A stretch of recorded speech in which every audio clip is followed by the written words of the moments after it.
Okay, good morning, Dad. Good morning. Today is Wednesday, August 27th, and I think we could start by talking about Russia and Ukraine because that's where we left off last time. What's the situation right now? Okay, there are now, what, one, two, three, maybe four cities that are under siege. And those are Pokrovsk, that's the best known, that's the biggest battle ongoing. Then just not too far of Pokrovsk, we have Konstantinovka.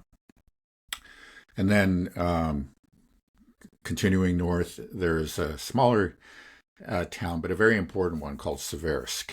And that is, you know, maybe you couldn't quite call it a siege, but we're getting there. The Russians are closing in on three sides there, and then the city to the farthest to the north is Kupiansk.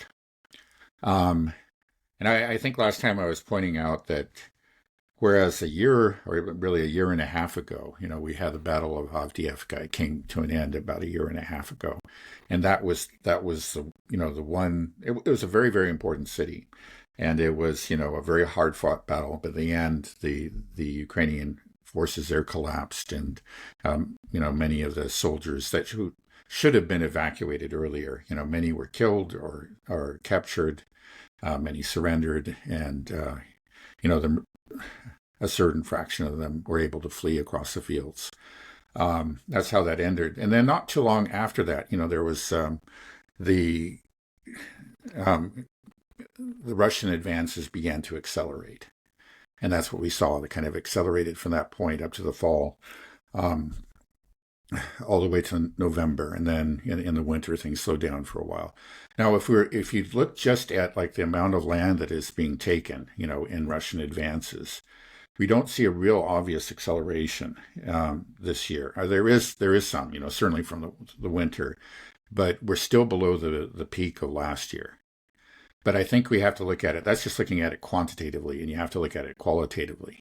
I mean, because what's happening right now, again, is that there are four cities that are under siege. And when those cities fall, I think we can start to see the kind of acceleration, and it should be greater again, because it's not just one city, but we're talking about four this time.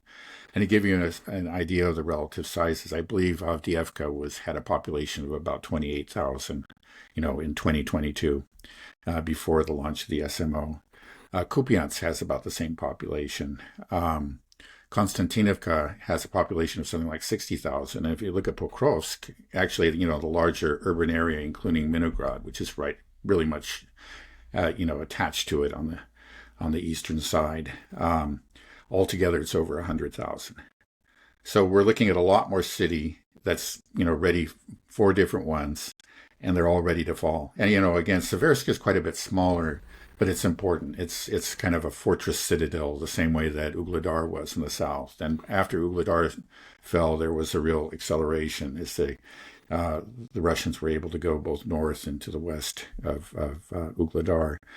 Um, so these are very important battles, and I think when they're over, when they fall, and they will all fall, we're going to see a definite, uh, we'll see faster advances, because this has been what we've observed in the past, and I think there's no question that we're going to see that, but on a larger scale this time.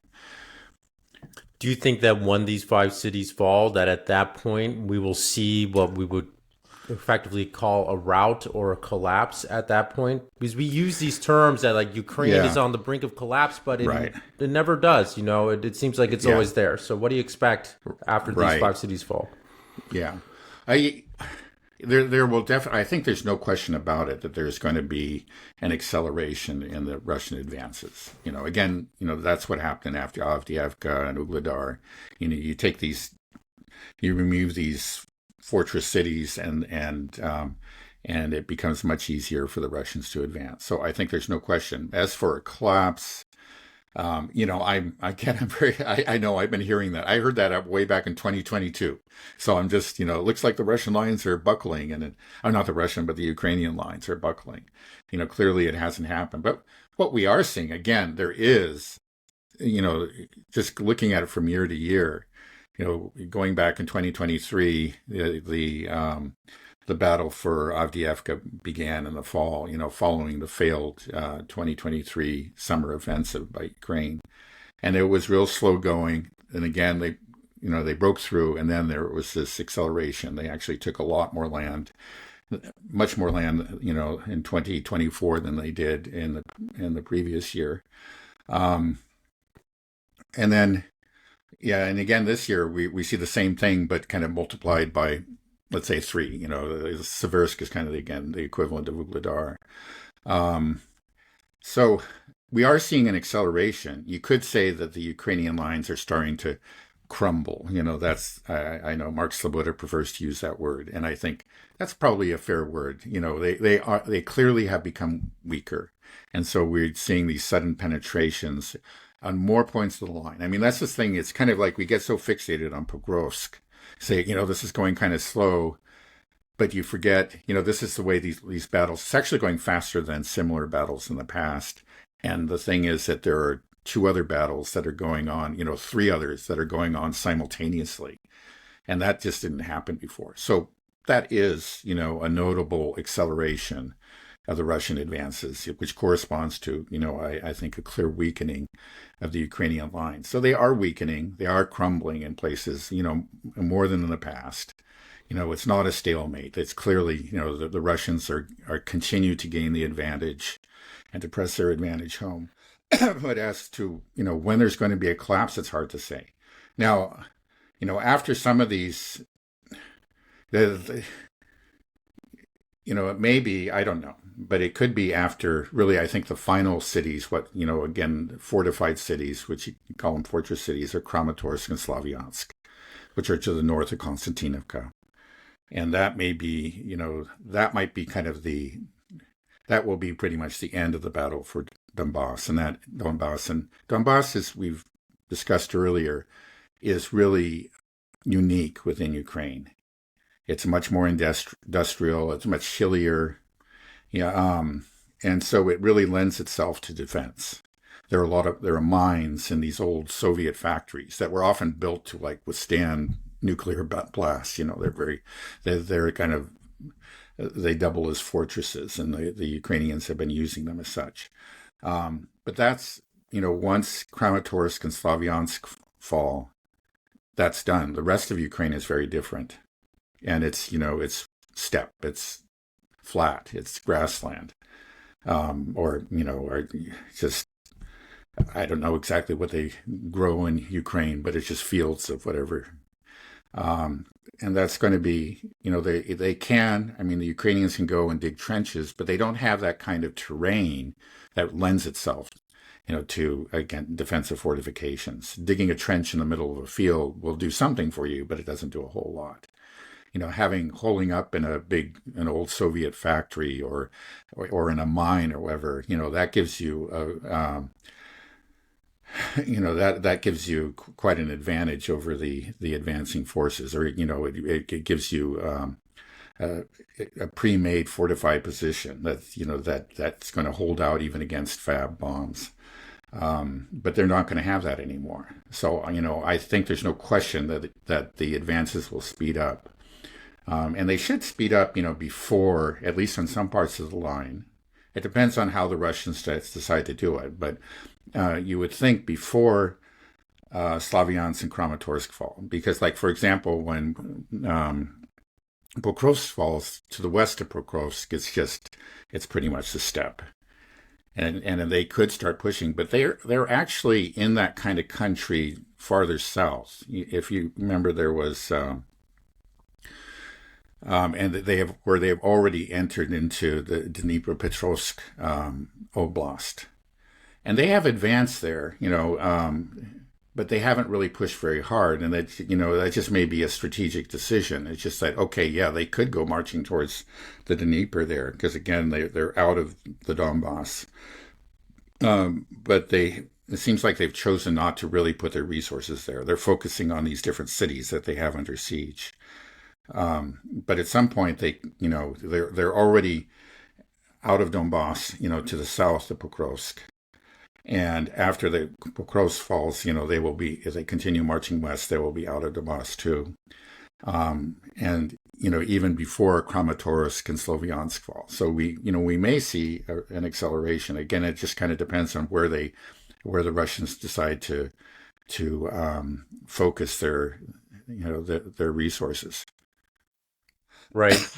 I was just thinking that perhaps a better metric when looking at the potential collapse of the Ukrainian front is of course these battles are incredibly important, but it's also, I think we should be looking at the support for the war itself, because we've had that Gallup poll that came out recently that said we have a supermajority, over 70% of Ukrainians that want the war to end immediately, and they're okay with land concessions. So is it possible, even like historically, to keep a war going if you have a supermajority that's against it, that the people don't want that war? So there's resistance to get people to fight it. You have to fight on both sides. You're fighting your own people now as well as trying to fight the Russians. Right. Well, yeah, that's potentially right. That would be my hope, that is what could bring the war to an end. I don't know that we're there yet. I mean, there is that poll, but if I recall correctly, that supermajority, what they said is they wanted a negotiated settlement. They weren't looking for a victory, which is what the majority said, like back in 2022.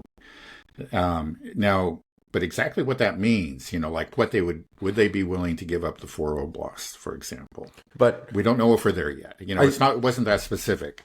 Right. But I think the poll was saying, it said an immediate end to the war, via negotiated settlement. But I think the immediate end of the war is what's enticing.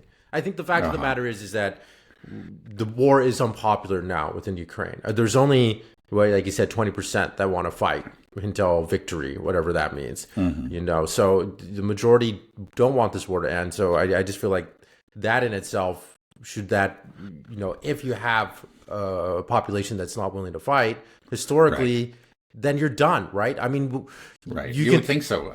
I mean, well, we've seen that already. Again, we've all seen and continue to see the videos of the TCC gangs, grabbing people off the streets. They just come out every day. It's a constant stream of them. And these are being taken by Ukrainians, by the way. And so the Ukrainians know all about this, and they're clearly very upset.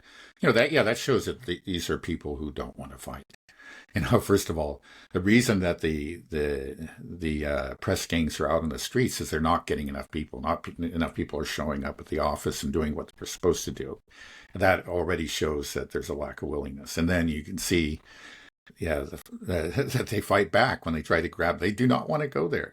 So that's not a poll, but that I think puts your finger on the pulse of Ukrainian opinions, of their attitude towards the war. There is resistance, but this has been going on for a while. I mean, actually, though the most recent poll shows an even greater majority, I think there was already a majority like a year ago. I was just reading a kind of a recent history of the war.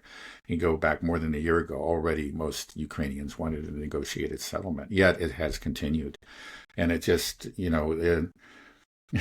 it's Ukraine is not a democracy. It's a dictatorship now, and the guys with the guns are it's their opinion that counts. But that of course, there's always the potential that's at some point that may change. That some military unit will turn on the government and start some sort of coup, and we can hope for that. Okay, well, I don't want to predict when the collapse is going to happen. I won't ask you, but I mean, it's clearly the front line is crumbling. There's signs of severe weakness. The writing is on the wall for Ukraine. I think more and more people are seeing it. And I think as more people realize and can't ignore the inevitable fate of Ukraine, then it's going to accelerate. I think what I'm waiting for is to see, once there's an open admission amongst the Western press, that we have a collapse or a rout. And then at that state, I think it's going to be very soon when we're going to hear like this war is going to be over. It's done, once the West admits. Do you believe so? Like when we hear an admission from the West, how soon are we to having this thing just done via military victory? Right. Yeah, there's still quite a bit of denial. Again, people are watching developments closely, including, again, it's pro-Ukraine. It's not like you get all this information from pro-Russian sources, and um, I know people like a lot of the sources I go to go out of their way to look at what the Ukrainians are saying, and the Ukrainians are actually saying a lot of them.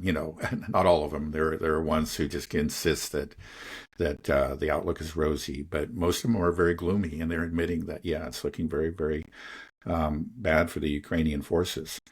But you go into the mainstream press, and yeah, you can find the occasional article or whatever, but in general, they're still maintaining the fiction of of Russia on the verge of collapse, and the Ukrainians fighting the Russians to a standstill, and all they need is some more arms. There's a lot of that. And I think many of our political leaders are still living in that la la land.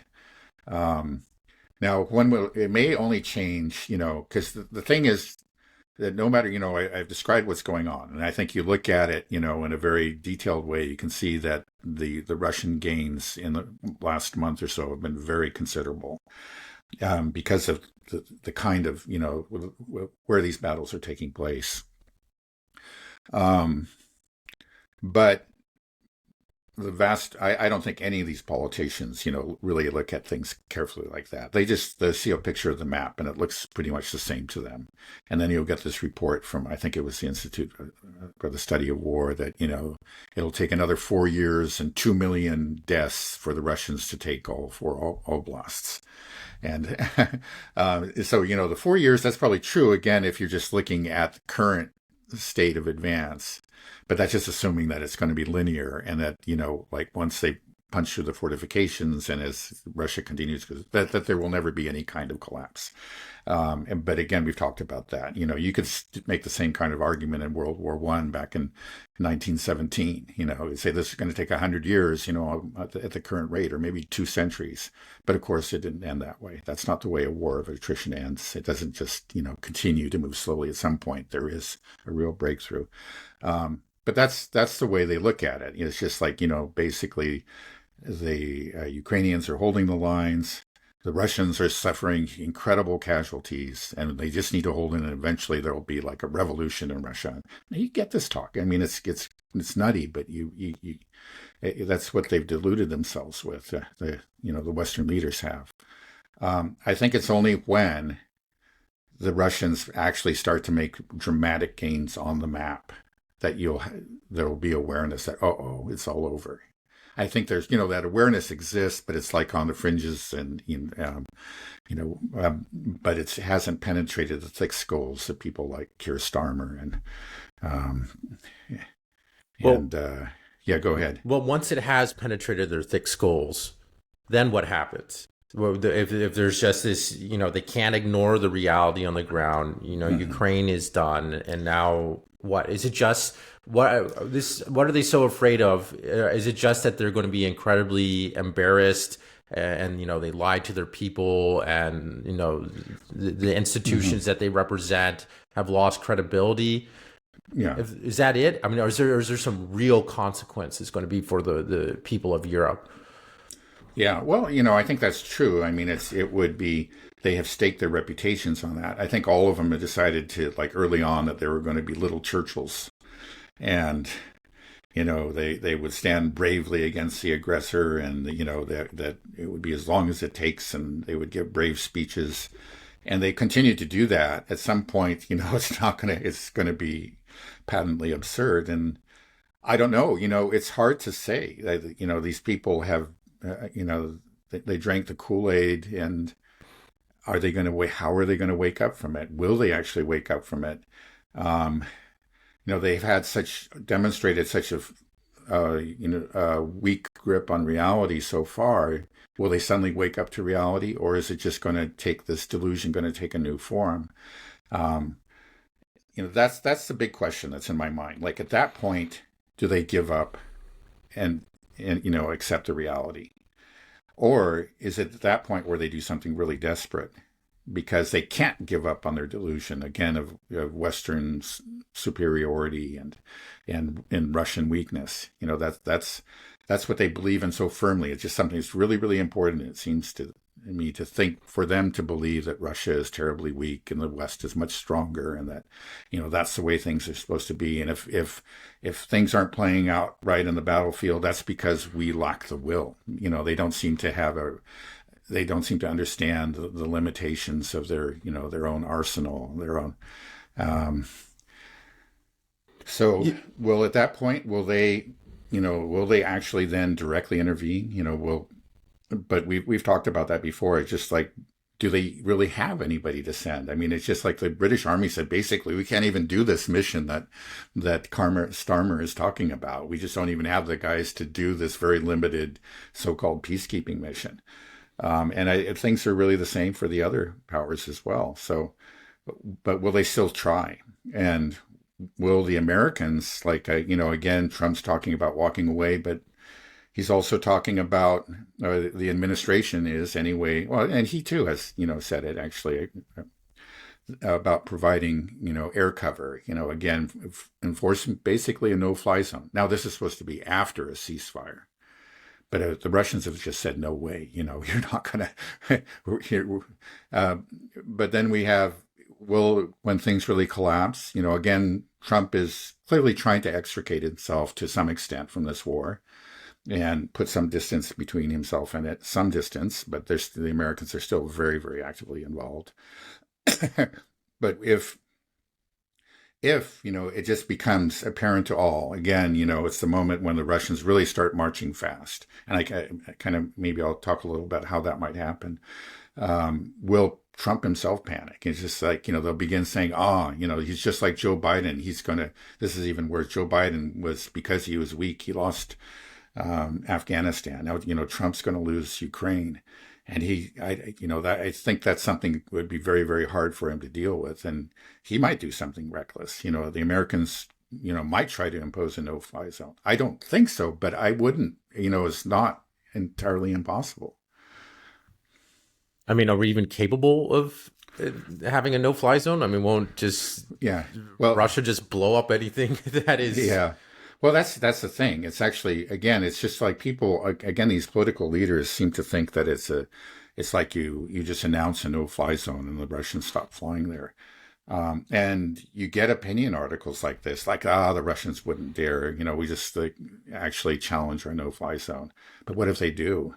And then it's, Russian jets shooting down American jets, and there's very powerful Russian air defense all around there. I mean, even now, the Ukrainians have a very, very limited air force, but the air forces basically hold up over there in Western Ukraine because they don't even dare to get close to the borders or, to the conflict line, because they approach it and the Russians can shoot them down. And that's going to be true for American aircraft as well. So, yeah, it would. And then you have the U.S. and the Russians fighting a war. We have potentially, you can say, in fact, World War III on our hands. So, I sure don't hope it doesn't come to that, but there is a real risk that will happen. Yeah, we like we said, we've had this discussion before, like what happens when there's an actual collapse. This is the moment of truth. And previously I had more concern about the Europeans and the Americans just going all in. But now I just don't think it's possible. Like you said, there's just the limitations that they have on military weapons, but also just the public support. Mm-hmm. I just don't think it's not going to happen. And there's this collective action problem as well. Everybody's looking at the US. Well, you do it first and we'll come in behind you, or France isn't going to go by itself. Germany's not going to go by itself. None of them will move because it's suicide. The only way that any of them will do it is if the United States comes full in, which it's not, because there's no way that we will. It's going to be so unpopular. So I think, Ukraine, and the sad thing is that I think a lot of those people that say fight till victory, that 20% in Ukraine, Their hope, their belief is that, well, this is existential and we've been promised by the United States, by the UK. They keep on coming here. They keep on hugging Zelensky and giving us all their money and doing all the weapons. We know that they're going to come in. So we just got to wait and it's going to happen. But what's going to happen is as the collapse comes and they said, this is it, you guys have to come and save us, come. Everybody's going to be looking around like, oh, I'm sorry. I hate that this is happening to you, but we really can't do anything. And that's what's going to happen. And I think there's going to be a lot of bad blood. And then I think it'll be interesting to see what happens to the Ukrainian people, that 20% that were kind of waiting for this support to come in to start World War III on their behalf. Yeah. They might turn on and be like, you lied, you told us this. All of our brothers are dead now because of you, because you said that we were fighting this very important war, to defeat Russia, and you had our back, and you didn't. Right. Well, yeah. One thing though, another possibility is that the French and the British will send troops, which they seem eager to do, but they've also made it clear with a guarantee of American backing, that the Americans would back them up. They've said that earlier. And then Trump himself used that word, we'll provide backup. And what does that mean? Again, with Trump, you don't, I just don't sure, even, but is it, Trump but the thing is that, does that mean that if the French and British troops get there and then there's troop concentrations are struck by Iskander missiles and there's mass casualties, does that mean then the Americans send in troops, or they begin to attempt to impose a no-fly zone? I mean, these are all possibilities. I mean, it really, but again, I wish I could say that this couldn't happen. I understand the constraints, just the weakness of the Western forces, especially European forces, and the popular resistance. But it's like popular resistance, or there's really isn't resistance. It's just like dissatisfaction. Unfortunately, we haven't seen enough people out on the streets, virtually none. The French are famous for their mass protests and so on, but that's what you need. It's like you get the French out there, with a general strike, the kind of thing they love to do about all kinds, usually about their pensions or something like that.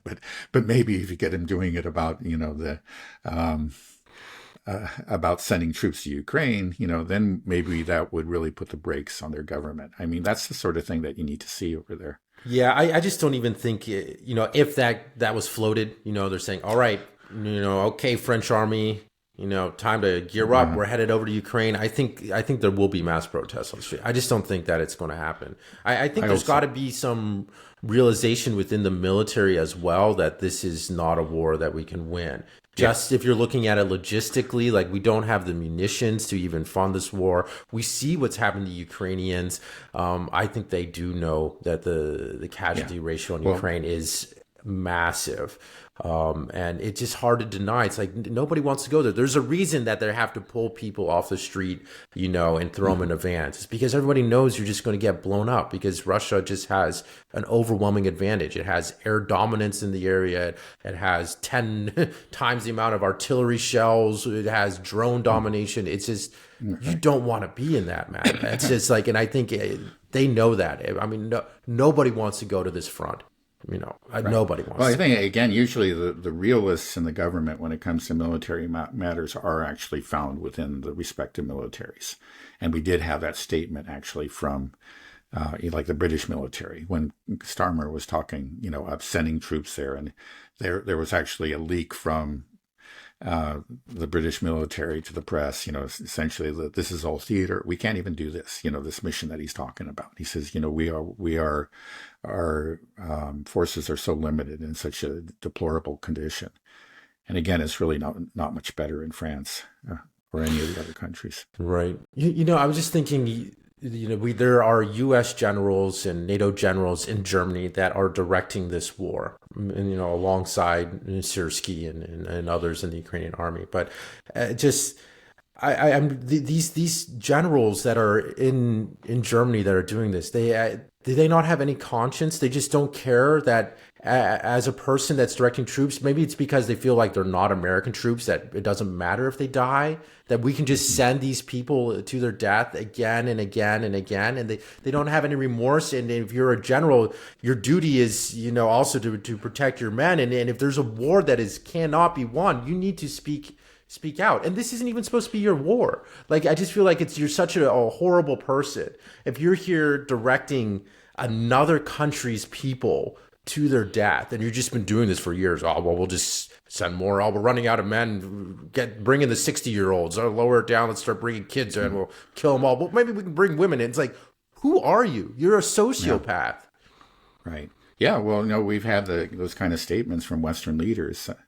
There's no question about it. They've been pressuring the Ukrainians to, expand the pool of conscripts. That's one thing. And then I remember, like, during the 2023 summer offensive, it's like after a couple of weeks, it became clear that it wasn't going anywhere, that it was destined for failure. And then the blame game started. And one thing that you heard from Western military experts is that, the Ukrainians are too casualty averse. Meaning, it's just like, okay, yeah, right. Yeah, so you're telling other people to just, to sacrifice their lives. But, of course, you wouldn't do it with your own. Again, there's also this logic that applies, to the Ukrainians themselves. Anybody that really, that push hard for this war. It's just that, okay, again, like people like Boris Johnson that helped to sabotage the Istanbul Agreement. Said, we have your back. You can do it. And then, what happens? Well, we see what happens. And after a year or two, it becomes apparent that they're never going to do it. And already hundreds of thousands have died. We don't know really how many, but maybe that 1.7 million is true. I guess from what I hear, the evidence is starting to pile up that it is at least largely true. But in any case, we're talking about like a year or two, a couple of years ago, hundreds of thousands had already died. Well, at that point, this is the terrible logic of war, of the losing side in a war. It's just that, okay, do we just cut our loss, say now, okay, we made a mistake. Okay, all those hundreds of thousands, they died in vain. We should have made that agreement back then, but this is the best thing to do now. It's just, that's a very hard thing for anybody to say. And then but it's the truth. It's actually the best thing for Ukraine. It's just, okay, let's accept the agreement, the offer that the Russians have put on the table, and just stop this and just admit that we made a mistake in trying to pursue this war. But it's just, in general, they're just, these leaders do not have it in them to do that, because the option, the other argument you can make is just that, well, no, it's been rough. It's rougher than I thought, but there's a way out. We can win this, and if we can win this, then all those lives won't be in vain. We just have to stick with it. And that's what you find everybody saying, is because that, I think they just can't face the reality of what they do. But, the end result of that is that you lose, even more people die, and the ultimate loss is even greater. But, again, that's the logic of war. Yeah, it just is. There's so little accountability. I just think about the 2023 summer offensive, the generals that were in charge of that, just sending waves of boys into just the walls of Russian defenses just to get chewed up just again and again. I saw so much horrible footage of all these people dying. It's like, the people that are sending them there, are like our generals that were planning this offensive and everything. And they're just, I'm just thinking, you got to be a special kind of sociopath to be okay with that, and just put yourself, go to sleep every night like, oh, well, we'll find more men to kill tomorrow. It's not. Oh, it's awful, But of course, it's not just the generals; it's the political leaders. The political, right? Just that there's so many people in general that are okay with that don't think about the cost of war, right. Well, I think we're kind of both in agreement then that a collapse is coming. It seems like I won't put a date on it, but it could be this, even at the end of the summer. This what happens after these cities fall, and when a collapse happens, I think it's unlikely that there will be any intervention from the West. Or is that how you're feeling? I don't want to put words in your mouth. Yeah, I just don't want to. I don't know. It's unlikely, but still, that's probably true. But the possibility is real. It's not negligible. We're not talking about 1% or something. It's 1 in 4, 1 in 3. I really can't put a number on. There's a real possibility. Just looking at the behavior of these people and how deeply they have committed themselves, to this war. It's going to be very, very hard for them to just let it go and let the Russians, win it without some sort of reckless action. Well, another reason that I feel confident that nothing is going to happen is just there is so much social unrest already within these countries. The Duran just had a video out yesterday saying that the UK economy is on the brink of collapse. I just saw Russell Brand had a video out saying England is about to erupt. It just maybe this is hyperbole, but there's clearly social and just issues really coming to a boiling point in many of these countries. And I'm just seeing the UK stuff because it's English content, but I imagine we're probably seeing similar things within Germany and in France, that there is a real division. There's a lot of unrest. So, we've talked about the United States heading towards a collapse and potential social unrest, but is it much more likely that we'll see something in Europe? Or are we seeing something in Europe right now? Yeah.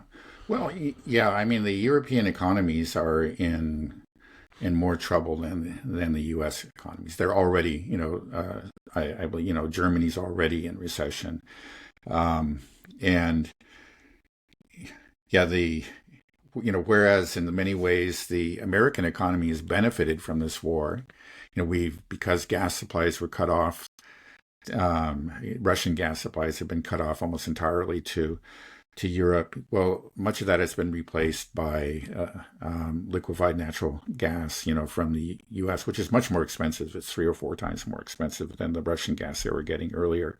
But the Americans are actually profiting from it. And then, just because of overall European weakness, again, Trump was able to impose this new tariff regime on them, which again harms their economies further. So their economies, could very well collapse before the U.S. economy, does. Or, I won't say collapse because you just never know. Like, we pointed out, there are these things that we cannot predict. Like recently, there's the rise of AI, and that can give the economy a huge boost, even when everything else is going wrong. Or, to give you another example, there was all that quantitative easing following the crisis of 2009, but there was very little inflation. The one reason for that in the U.S. was that there was a whole, shale oil revolution, and that actually depressed, energy prices and made it possible. These are things that we can't predict, so we can't be certain about anything. But it is clear that all these economies are on an unsustainable course, and we're seeing real signs of stress. The European economies are already, many of them are already have ceased to grow, and some of them are in actual recession. There will be strains. It's just that, but the thing is, like in a crisis, sometimes that means even more reckless behavior by the leaders. And sometimes they try to go to some sort of military adventurism to rescue themselves from their domestic troubles. I don't know if that's going to work, but I'm sure that we'll see some leaders making that attempt. I think we see it already, like with Starmer. It hasn't worked. He's become very, very unpopular. But if he can convince, again, it's just like the hysteria. If the Russians really start, cross the Dnieper or something and start marching, you can imagine what the hysteria will be like. And there will be real efforts on the part of these leaders to convince their people that the Russians are coming to get us. Now, maybe the people won't believe them, but you never know. Propaganda, government propaganda can be very effective. Yeah, so we always seem to paint a very bleak picture for Europe. You said there are, potential black swan events we can't predict, but I feel like it's more unlikely for Europe because they don't really have much of the tech sector like the United States has, or even their industry. They're largely deindustrializing thanks to their cut off from Russian gas. So is there a rosy picture you're able to paint for Europe how they can get out of this, or is the only way that really Europe could rebound is if it normalizes relations with Russia and begins, getting natural gas from them again, things like this, lowering their energy prices? Is that really their only way out? Is that as long as they have this posture, aggressive posture towards Russia, that we will probably see their economy stagnate indefinitely? Right. Right. Again, it's not only the policy vis-a-vis Russia. There are problems with excessive regulation and, green policies that, independent of anything that, that has been done vis-a-vis Russia, is having a negative effect. But the Russian, the impact of, higher energy prices is real and is very important, especially for industrial powers like Germany. And then there's also the push to increase military spending. I mean, their budgets are under strain. A lot of them are now, are not the deficits, but rather debt has, reached 100% of GDP and is surpassing that in some cases. And yet they're under this pressure to, raise their military spending to 5%. And if they could simply make peace with Russia, okay, they can reduce those military expenditures. If they can reduce their energy prices, and then also they can get out from under the thumb of the U.S. It's just like, okay, we're not going to, no longer are we going to be vassals and be part of this game. We're not going to be pawns of the U.S. Fighting Russia, but we're going to, because it spills over to China too. The Americans are always pressuring them to be hostile to China, and there are negative impacts there too.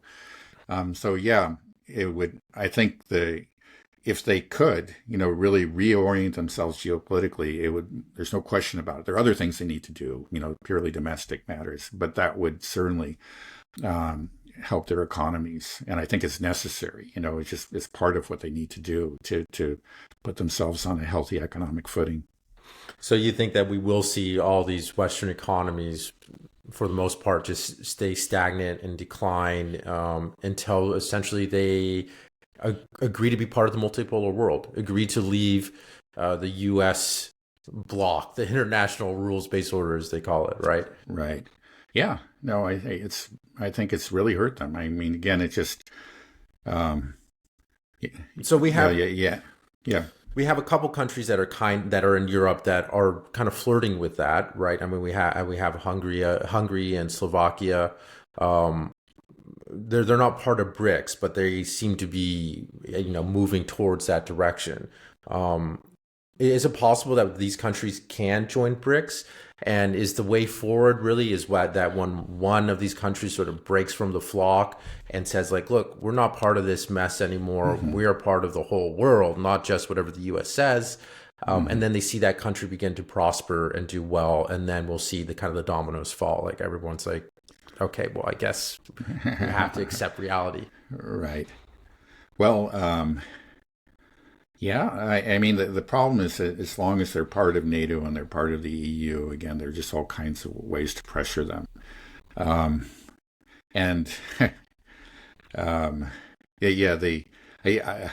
imagine both Slovakia and Hungary are having second thoughts about, their EU membership. Recently there have been these attacks by the Ukrainians on the Druzhba pipeline, or at least, a branch of it that has been supplying those two countries. And, you would think that, well, here, this is something vital to the economy of my country. I'm a member of the EU. This is actually being attacked, by this other state. This is like, there's really an act of war against my country. What's the EU saying? What's NATO saying? It's Article 5. It's there. Yeah, right. It should be, but obviously, but I think that should tell them that they need to actually get out of the EU, and that, and I'm not sure, for example, that you can become a member of BRICS if you're also a member of NATO. I think it'd be very hard, especially since, part of the understanding of the BRICS is we don't impose sanctions on each other. And while they're parts of those organizations, they're constantly pressured to be imposing sanctions on Russia, China, India, whatever. Where was that pipeline? Was it in Ukraine that they attacked it, or was it No, in? well, no, it's actually in Russian territory. Right. I think there was one branch of it anyway was shut down by the Ukrainians earlier, but there is another one. Maybe it goes through Bryansk or something, and then I'm not sure exactly. I have to see it on a map, but it was actually hit within Russia, and it more than once. It was hit one place and then repaired, and it's been hit again. And the Slovaks and the Hungarians are furious. For obvious reasons. But that shows. In fact, again, it suggests actually that the EU and NATO are supporting. I don't think that Zelensky would have even tried it if he didn't have a green light from them on this. They want them to be shut down. They don't want to see real independence, real sovereignty on the part of these countries. And so I think those countries really should really think if they want to enter that new multipolar world, I think that they perhaps have to say bye-bye to the EU and to NATO. And that would start something. There are two small countries, but there's potentially a third that's going to come online, and that's, I've heard, the Czech Republic. I guess, there's going to be an election there, and the potential victor could actually join that club, and again pursue an independent course. As these economic woes begin to mount in Europe, where is the blame largely placed? I mean, I imagine the leaders will want to place it on Russia, but I imagine the average citizen, they have to understand. I mean, for example, the Nord Stream pipeline. The story that even that the Western media is pushing out that Ukraine blew it up, but we all know that the U.S. blew it up. But either way, this isn't. Why would you? Shouldn't that make you upset? I mean, these are supposed to be the people that are your friends that you're supporting. And the same thing with this other pipeline that just got attacked. It's like, wait, who's our friend? We're here. Our economies are tanking. We're in trouble. I'm having trouble feeding my family and paying rent. And why is everything getting so expensive? And who's blowing up our energy infrastructure? America and Ukraine. Why are we helping these guys again? Why is this Russia's fault? Yeah, you would think so. I mean, that's just that. You don't have to make any kind of convoluted argument. You say that these people are our enemies. They're attacking us. Our energy infrastructure, and obviously some people have noticed, and I think that's part of the reason for the rise of the off day and. It's a pretty easy thing to notice. Yeah, though. That's what's kind of surprising. Because the Germans, you guys are smart, right? I mean, right, but at the establishment parties, clearly, like Olaf Scholz, he knew what happened when that pipeline was blown up, and he was engaged in the cover up. And I'm sure that much of the establishment, because much of the establishment in Germany and these other countries were always opposed to that pipeline. It happened under Merkel. But she was constantly being pressured by the Americans and by other, others within Europe to stop the construction. Then when she left and Olaf Scholz came in, you had a government in Germany that actually didn't want to have that pipeline, which is just crazy actually in itself. So, so it was complicit, or it kind of just looked the other way when it got blown up. It's a remarkable state of affairs. And so like just on those grounds, I would say, like, I don't need to know anything else. But any government that would be actually in some way complicit or, accept an attack on our very important energy infrastructure is essentially they're traitors. These are enemies of us, the German people. That's the way they should look at it. And clearly some of them do, but I'm surprised that not more of them do. Yeah. I mean, it's extraordinary. I guess there are a lot of people who just have this abiding faith in the old, political parties that have guided Germany for decades. And you have to say successfully until fairly recently. But they just say, well, our leaders tell us everything's fine, and we have to keep on believing in them, and that's the way, unfortunately, a lot of people think. But it's not going to last forever. There's a reason. Again, the AfD is now the most popular political party in Germany. What does Article 5 say when one NATO country attacks another NATO country? Right. How does that work? Yeah, right. I mean, seriously, I mean that's Yeah, no, I that's know. what I know. happened. Right. That's Russia never attacked you, but the U.S. I'm confident it's the U.S. In spite of this recent arrest or whatever. It's just the story that they came up about the Ukrainians never was just goofy, and I've never believed it. Um, so, yeah. this whole But yeah, 3 years, the whole discourse around it, it's been just so topsy turvy, so insane. yeah, I just right. It's going to be hard for when people look back at this history. They're going to be scratching their heads and like, so what happened? yeah What? yeah this They'll I be mean, telling stories about this right. for decades, centuries, Yeah, I mean, if we're still around. it's even worse I mean, in Gaza, Palestine. Just like, whoa, what was going on? What were we? How did we allow this? How did this happen? I mean, Yeah. the whole thing is. Okay. Well, is there something else you want to go over, Dad? Any other? Yeah. Well, I guess it's kind of a footnote to what I was saying about the battle lines. Just one thing is, the Russians have, not only have they continued to beef up their forces, they have more soldiers, they have more equipment and everything, but they've also changed their tactics. And people have noticed that you're just not seeing any tanks or armored vehicles out there anymore. And that's something that kind of I predicted. I think the age of the tank is over.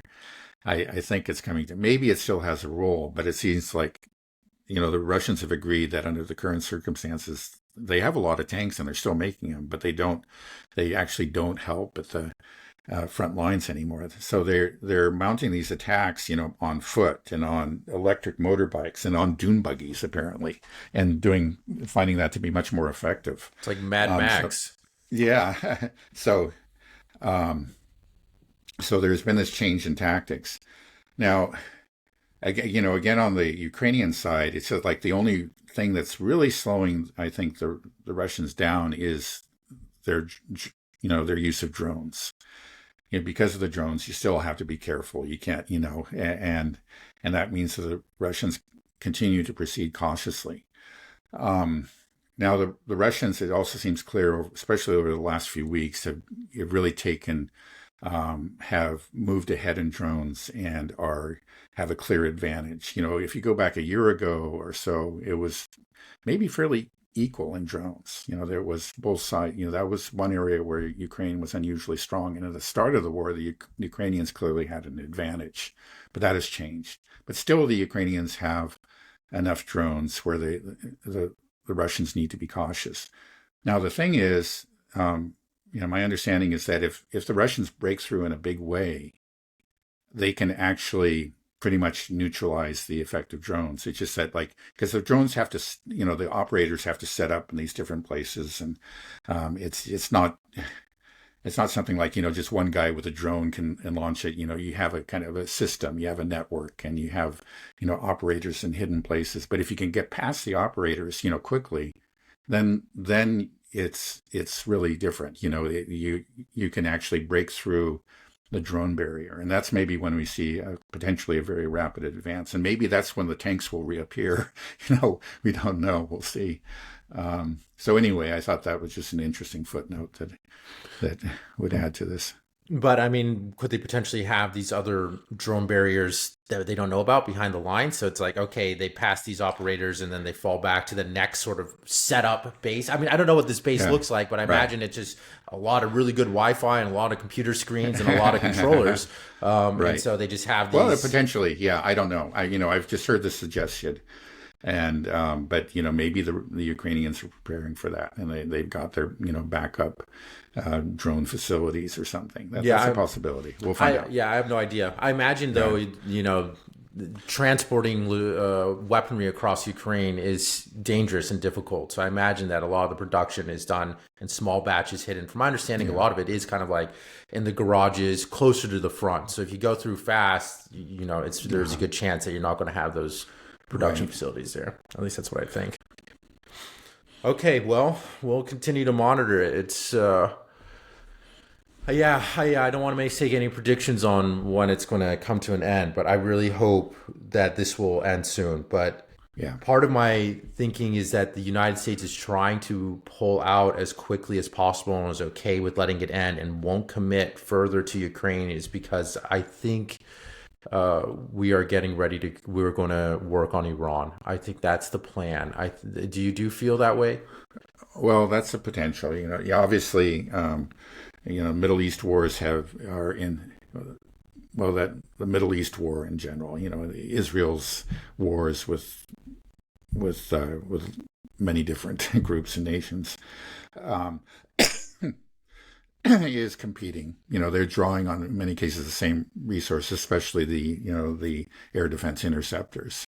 And that's something that the U.S. military is very, very much aware of. And I'm sure they're having, we know that they're having difficulties restocking the Israeli air defenses, and that these air defenses are in competition with Ukrainian air defenses. So yeah, they have an incentive to pull out of it. Yet at the same time, what the U.S. just recently agreed to sell, what the ERAMs, extended range aerial munitions, that have at the upper end have a range that could maybe just take them to the outskirts of Moscow. A new offensive. Now the thing is, like these other longer range missiles, their use requires the approval of the U.S. and the U.S. has not been giving approval for strikes into pre-2014 Russia, and so we don't know about the ERAMs if that's going to change. Again, we had that comment, with bizarre comment by that truce post by President Trump, where he said that Biden didn't let him go on offense, which is untrue. Biden did, and actually Trump spoke against it, so it's just bizarre. I don't know if he even remembers what his position is, but it did seem to imply like we're going to let him go on offense, and I don't know if that means a change in policy, and that would be very, very dangerous if that happens, because again, the Russians would rightly regard such attacks as direct attacks by NATO on their territory. Mm-hmm. Well, what are your thoughts though on starting a war with Iran? Do you think that we are moving that way? That it's likely? Yeah, maybe not real soon. I think we'll know that maybe we're getting close to it if we start hearing a lot of noise again about the Iranian threat, or maybe they do have a secret nuclear program. Right now, of course, Trump has invested himself in the obliteration story, and the Israelis, by and large, are going along with it. And I think that tells you that they don't have any immediate plans. They're not trying to kind of build up a justification for a war. I think, I may be wrong, but that when they're ready, and I think they're just not ready now, again, because it's going to take time for them to build up their stockpiles of air defense, interceptors again. But when they get there, I think it's going to be at least a few more months. It could be longer than that. But do you think it could happen? Do you think that Trump is like committed himself to this war, he's committed to Israel, and that he will do this for Israel? Well, unfortunately, he's shown a great willingness to do all kinds of things for Israel. And the Israelis, they just have so many of their people, spokesmen for them, who just essentially just pass on their intelligence, to, which is essentially, whether it's fabricated or not. And I think it often is, directly to Trump. And so they have ways of even if Trump is initially reluctant to do anything, they've proven that they can get him to act, and that he's willing to. So, again, we have. I guess this is just looking at it a purely military sense.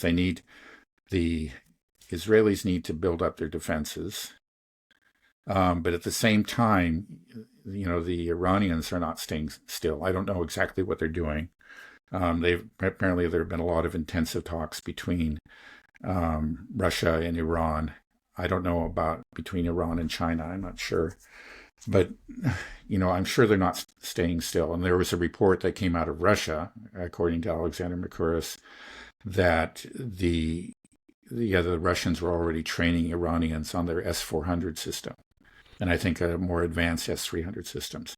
Now that's going to take some time, like apparently like at least a year for the S-400.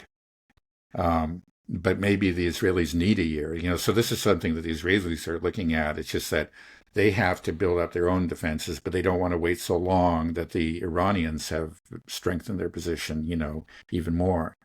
So these calculations are going on. We can only guess as to, what the actual balance of forces is right now. I don't think it's, the Israelis are ready for war now, but maybe in a few months, maybe in a year. I don't know. Yeah, I feel like we are going to be in this war. I don't think there's a way that Trump is going to extricate himself. I mean, first you just talk about it, just his willingness to kind of bend to the will of Netanyahu and Israel. He's a Zionist. His son-in-law is Kushner, is Jewish, very big Zionist. He's being fed Mossad intelligence directly and seems to believe it. And then there's the possibility, even if they don't if that's not working, potentially, we have the Epstein stuff. He might be blackmailed, might be compromised.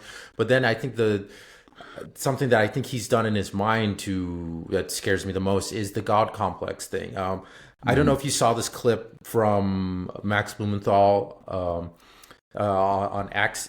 It was Mike Huckabee with a couple of rabbis in Israel.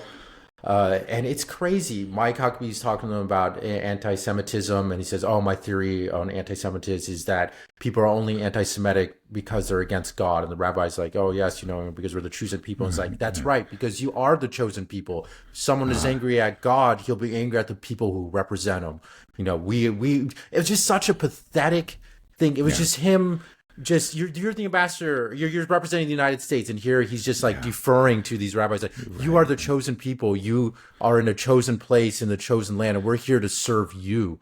That's basically what it is. And I think he's feeding this as well to Donald Trump. And Donald Trump in his mind is like, yes, this is something that I need to do to get into heaven. He's talked about trying to get into heaven. He retweeted Mike Huckabee's a letter to him earlier, message to him earlier, saying that you're destined to do great things. So it's just like, I feel like this is something that he feels like is a holy war, because he's got these people that are in place that are feeding that. And it's just, when I see our ambassador in Israel behaving this way and saying that you are the chosen people and people are only anti-Semitic because they're against God, it's like, oh my goodness, what is this? And we talk about, we got to fight Islamic extremism, these fundamental religious fanatics. Like, look at Mike Huckabee, look at Ted Cruz, these people. The Bible says you have to support this genocide. Or Lindsey Graham, if you pull the plug on Israel, God's going to pull the plug on you. What is that? What is that? Well, that's Christian Zionism is what it is. I wouldn't call Trump a Christian Zionist. But he's obviously a Zionist, and, he's surrounded by both Christian Zionists and Jewish Zionists. Some of them secular, some of them religious, but in the end, it doesn't necessarily really matter, what the flavor is, but it's Zionism, and maybe you don't use the language of God if you're a secular Zionist, but it comes to the same thing. It's like the Jews are a very special people, and they're you can only justify what's going on if you have some kind of belief in the kind of the superiority of the greater value of Jewish lives over other lives, right? There's no other way to justify it. So whether you're coming from a secular or religious perspective, it doesn't really matter. It's the same thing. It's an evil supremacist ideology, but it's very real. It's very powerful, and it's all around Donald Trump. You're right, and he clearly is absorbing it. And so, I was thinking, looking at the cold military calculations, the other possibility, of course, though, is that even though it doesn't make sense for the Israelis to launch an attack on Iran, maybe they haven't built up the stockpile sufficiently. They might just, Netanyahu, because again he's in a tight spot, might just do it. This is something that we've talked about before. It helped him earlier. I don't think it should have been, but it was actually quite popular within Israel what he did. By and large, because I think partly just because of the control of the Israeli media, the very stringent military censorship. Again, I read this leftist magazine or newspaper, Haaretz, and they can be very, very critical, of what's going on in Gaza, and they do show real, many of the writers, not all of them, but many of them showed genuine sympathy and for the Palestinians there.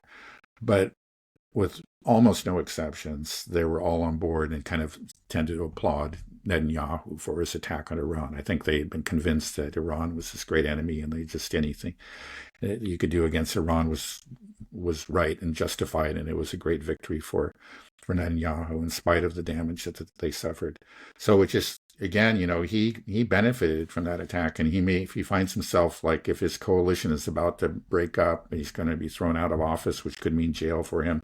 He could launch another attack on Iran, even and just assume that the Americans are going to bail him out.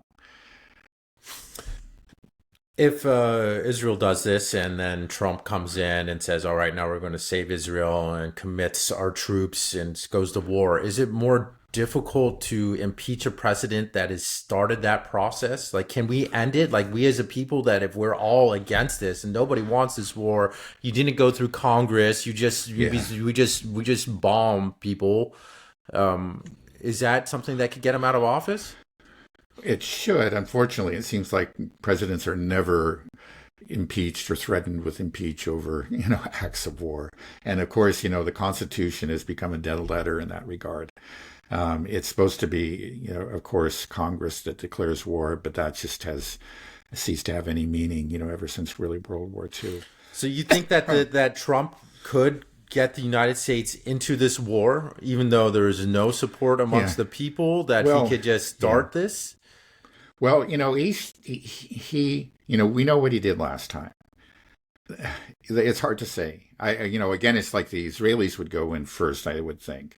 But it's just that he may be very reluctant to become involved, but at the same time, he just may not be able to, watch Israel start to lose, get to that point where it looks like they're actually going to lose a war. So he just may feel like he's impelled to become involved in a big way. Now, I think he would try to keep, I think he does have a real allergy against, troops, boots on the ground, so-called. So he would try to keep it an air war, keep the American involvement to the air. But again, it could lead to all kinds of things. There still are many military bases in the area, and the Iranians actually demonstrated that they could hit them with great accuracy, even there, just a couple of months ago. It turned out, the Americans denied any damage was done, but in fact, even with the Iranian warning, quite a bit of damage was done to one of those bases. So, it'll. He might just take us into it. And there's one thing, actually, a little bit of news, which you could say is good, but might also be alarming, is that the Americans were supposed to begin a withdrawal from Iraq this fall. But they announced that like 2 bases were going to close ahead of time. I say that's good. The Americans should get out of Iraq, from the Iraqi perspective. But maybe that's because they're preparing for the next war, and they understand that these are just, juicy targets for the Iranians. Right. So we may see more of that. Base closures in the area, may not actually be a sign of impending peace, but rather a sign of impending war. Right. Yeah, I feel like the goal for Israel is to get some American casualties in this next exchange, because that's what he needs to bring America into this war. And it's kind of the way that this war is being fought is just absurd. Israel strikes Iran, there's a barrage, and then all of a sudden, they call for Daddy America to come save them. And then basically the rule for the Iranians is like, okay, well, now we have to let these guys come and hit us, and we can't hit them back, because that's the rule. Right. Bring in your big friend, give them a punch, and we just have to sit there and take it for a little bit. It's just kind of silly. And so, because they know if they shoot down one of these planes, it's going to try to be used as an impetus to start an all-out war. We see how powerful the propaganda guns are going just to support Israel, what it's doing now. I mean, imagine once they feel this, they can grab on something to bring the United States in. So yeah, I'm just worried there might be a false flag, or the Iranians have a right to defend their airspace if the U.S. does come in and start bombing. Um, I don't know. It's just such a mess. It's Yeah. just it's just so crazy that that we're doing all this for Israel, for a country that's engaged in a genocide. That we might even. It just makes me sick. They're just the idea that our ally is just so absurd. These guys are just destroying America, destroying our name, destroying our reputation. It's breaking through, though. Joe Rogan had Dave Smith on just the other day, and Dave did a great job of laying out both of these conflicts and just how absurd this relationship between Israel and the United States is, and how everybody's noticing. So it's game over. But one thing that Dave mentioned, and something that we've talked about before, is that they are aware that they have lost the younger generation. So in their mind, they're like, okay, we got a certain amount of time to get this done. We only have 10 years while we still have the support. Donald Trump is in our camp. We may not have a shot again. So we got to go all in, start this giant war. Yeah. Yeah. No, we're not out of the woods by a long shot. Again, yeah, I fully expect there's going to be more conflict between Iran and Israel. It could be a lot more significant in the second phase, the next phase. So crazy. Okay, well, we'll have a lot of talk about when that does happen. Okay, Dad, anything else you want to say, or let's call it a day? No. Okay. All right, thanks a bunch. Have a good rest of your day, and I'll talk to you soon. Okay, bye-bye. Right. Bye-bye.